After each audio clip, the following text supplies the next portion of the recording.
The showdown between Bruno Silva and Chris Weidman at UFC Atlantic City turned into a fiery controversy, with Silva accusing Weidman and referee Gary Copeland of foul play. Silva claims he was repeatedly poked in the eye, leading to a TKO loss that he believes should have been ruled as a no contest. As we know now, they gave that fight to Chris Weidman, but not as a TKO, but as a split decision win.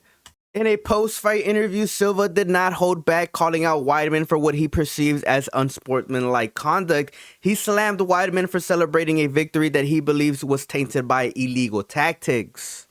On the flip side, Weidman pretty much denies intentionally fouling Silva and argues that the fight outcome was fair based on the referee's call and the judge's scorecard. He acknowledges the unfortunate nature of eye pokes in MMA, but stands with the result. And that is exactly what we are going to be talking about today, ladies and gentlemen, because in my opinion, I think that Weidman's defense on this entire matter is pretty much biased and it's wrong.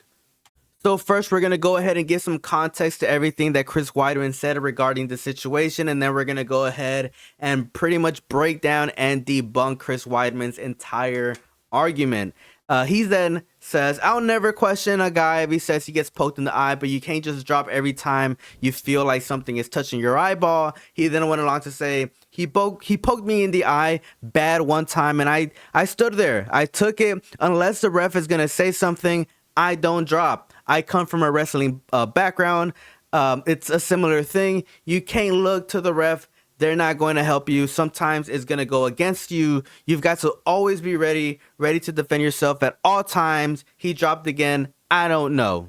So in my opinion, I feel like Chris Weidman 100% without a doubt has an emotional bias to everything that went down in Atlantic City. I mean, how can it not be an emotional bias, right? Because he was picked to be the underdog in this fight. I mean, let's not forget that Bruno Silva, before this fight, had only won one fight out of his last 5 and was the heavy favorite to win this fight.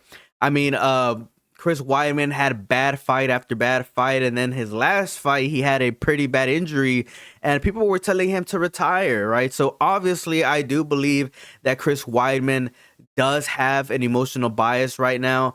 I mean, emotions can lead to a bad interpretations of what actually happened in the fight, and it's crucial to evaluate the situation objectively, right? But I don't think that Chris Weidman is doing that at all, and I think it's pretty fair and obvious to say that Chris Weidman obviously has an emotional bias to this situation. So in my opinion, I feel like Chris Weidman is just making bad arguments all around, saying that fighters shouldn't flop to the floor after they get their eye pokes. But then again, we don't know the severity of that eye poke, right? That's a pretty hard thing to argue, right, Chris Weidman?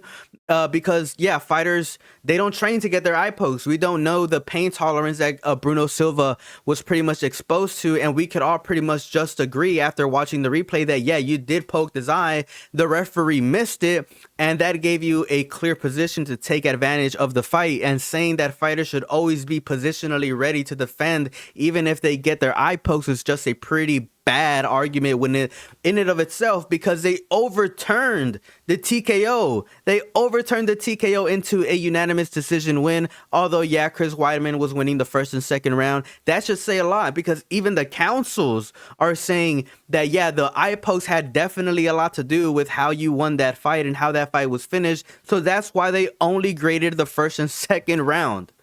That should be saying a lot within itself, right? Because given the fact, if the referee would have caught the eye poke and intervened, it probably would have gave the fight a different outcome. Probably, right? We can't say for sure. But all in all, I just feel like these are just bad arguments that Chris Weidman is giving out. But let me know what you guys think down in the comment section below. As always, it's a pleasure talking to each and every single one of you guys. Peace out and have a good one.